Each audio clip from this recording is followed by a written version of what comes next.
Whoopee, oh yeah, that's right. Something that might be of interest to you guys. What a marvelous group here, our hardcore Chaparral fans. It's wonderful to see all you guys. And I think I kissed all the girls. I'll catch you at room 351.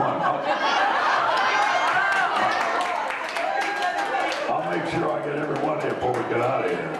I even kissed some of the guys. All except Rex. Anybody would kiss that face is gonna be sick. Something that might be of interest to you guys. Ron and Kent and I drove out to their house. He forgot something. And on the way back, I asked Ron if he'd like to see Bobby and Kiva's house. He said, yeah. So we drove by there.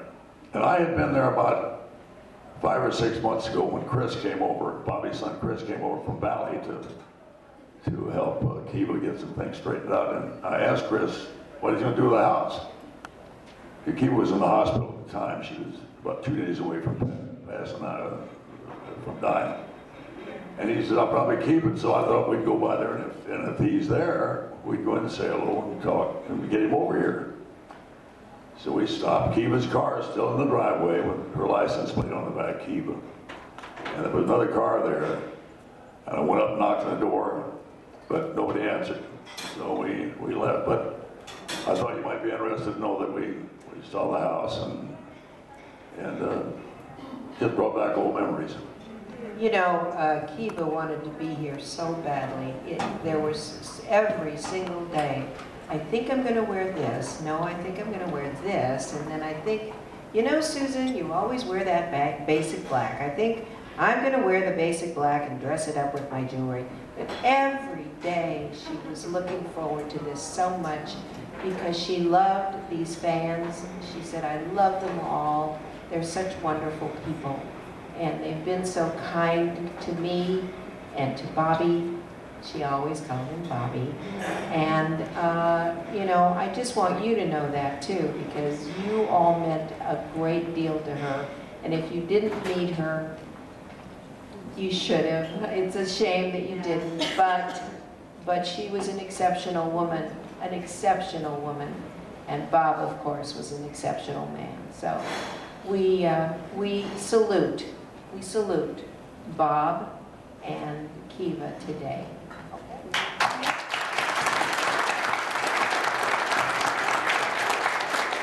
An actor that Don and I are going to talk about is Dub Taylor. And I don't know if you've ever seen old movies, fresh movies. Dub Taylor was one of the finest actors I ever worked with.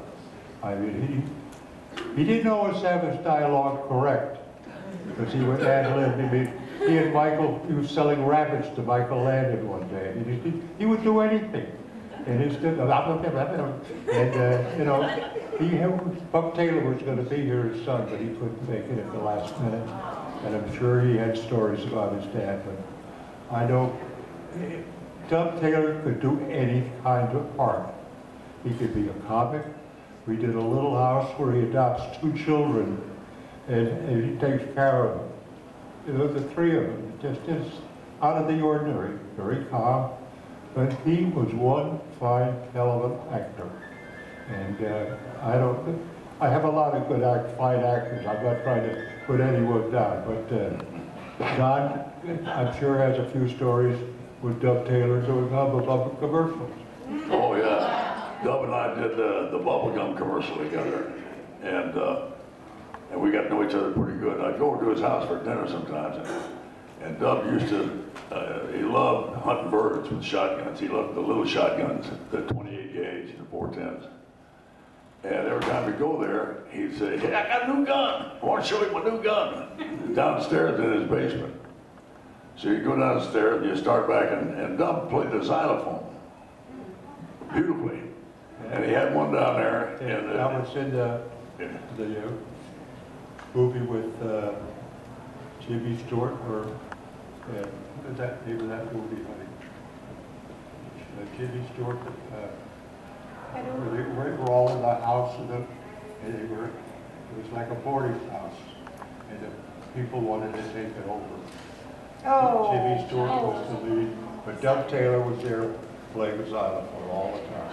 And he had people dancing in the living room and all that. Beautiful story. Okay, I'll continue my story now. He's the boss, you gotta let him do what he wants. So we go downstairs to see one of Dove's new guns. He had passed by that xylophone and it had a cover over it. And he just about get past it. And he said, oh, he says, I want to play a little tune. Every time, oh, I want to play a little tune. He pull that cover off. And it was always the same tune. My Wild Irish Rose, or one of those Irish things. But he was great. He could hold two of those things and, you know, then he'd show you his guns at 28 gauge and all that. And Dub sold me 2 guns. Sold me a 410 and an old Parker shotgun. And I paid $3,200 for them. Ben Johnson wanted them. And, but I snagged them, I got them. And Ben knew I had them. And I used to hunt doves down there a lot. I got tired of shooting birds because I was a meat hunter. I'd never let them fly up, you know, like a sportsman doesn't get them in the air. I'd just shoot them on the ground and make sure I had enough for dinner. And I got tired of killing the poor little things. I like birds. I like seeing them flying around and hear the songs and all that. I just killed doves and quail, no songbirds. So Ben wanted those shotguns real bad.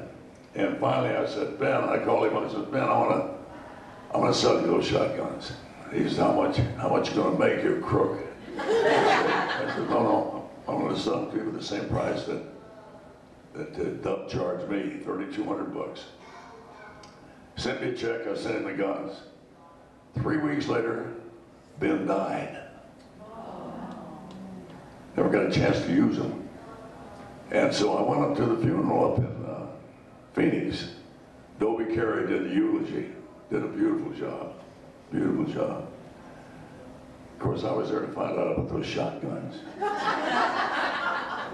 Ben had a lot of money, you know, he thought the least he could do is make sure I got them back. So after the ceremony and everything, I looked up old Buster Brown. Buster used to book all the Ben's rodeos and stuff like that. And I said, hi, Buster, how you doing? He says, well, hello there, Don, how are you? I said, hello. He knew I was there. And I said, Buster, have they read the will yet? And he said, yeah, you son of a bitch, they've read it, and you ain't in it. So I never got the guns back. But anyway, but Dub, we're talking about Dub. Dub was a great guy. We had a great time doing those Hubba Bubba commercials. And he was really the star of that thing. I just blew the bubble. Got the bad guy, but Dub would do all the real action, the good stuff. And any questions about Dub? No questions, okay. I've got a story, shall I tell it now? Yeah. What? Well, is there any other business we should take care of? Or? You guys have heard all the stories that I've told. You're probably sick and tired of them. You never slip up a room, honey, and I'll tell you all.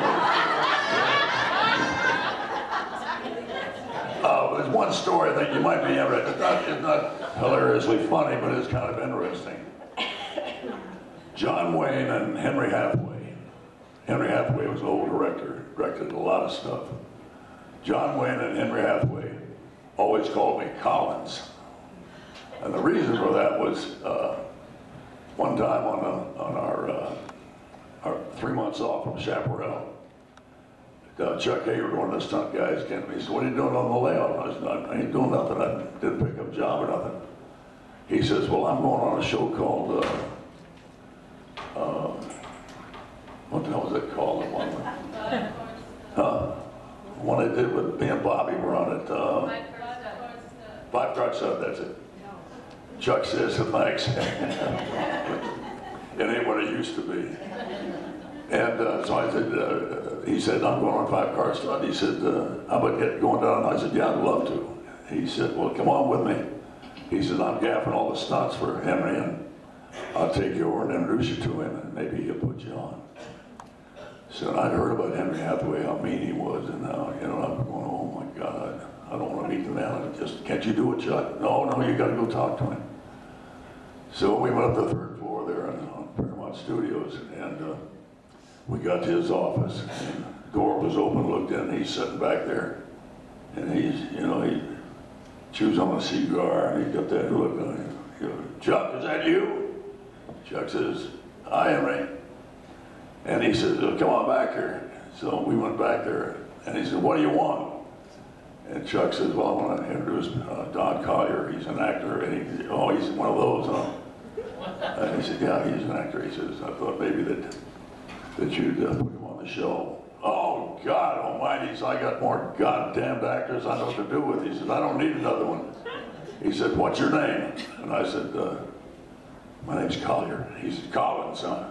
I was too scared to correct him. I don't say, wait a minute, you know. So I just let him go ahead and he wrote down Collins. He says, how much money did you get? And I thought about that paltry little salary I was getting on High Chaparral. So I wanted to make more money, so I said, well, I'm making $1,000 a week. And he said, you're one of those high-priced actors, huh? And he wrote down $500. And he said, well, I haven't got any more space for an actor. He says, anything else, Chuck? Chuck said, he said, well, no. So we left. 2 days later, Chuck called me. He says, hey, did you get a call on that show? I said, no, they ain't called me yet. He says, well, it's going day after tomorrow, we're leaving. He said, go back there. He says, I know there's one part that hasn't been cast yet.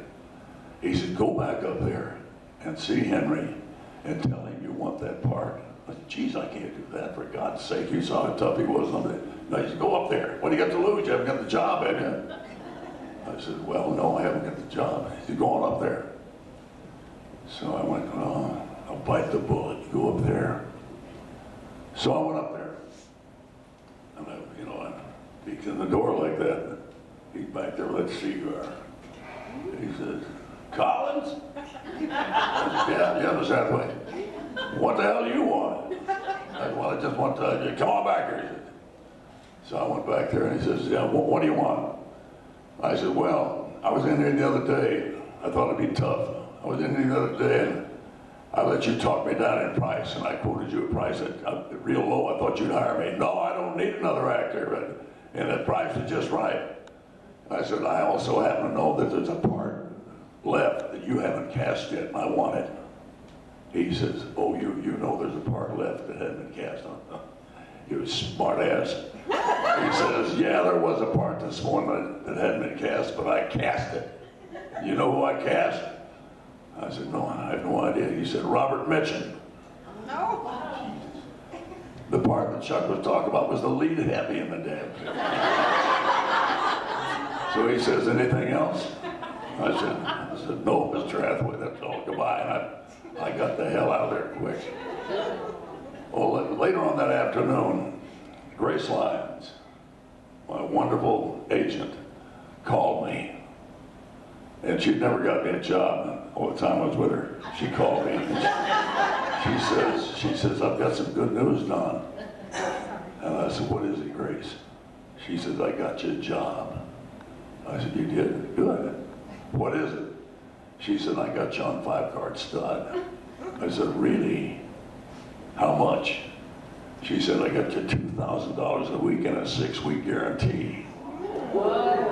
I said, thanks, Grace. By the way, you're fired. I got the, Henry, I don't know why he hired me, but he did. He took me down there and kept me on. I got 8 weeks out of it. Good job.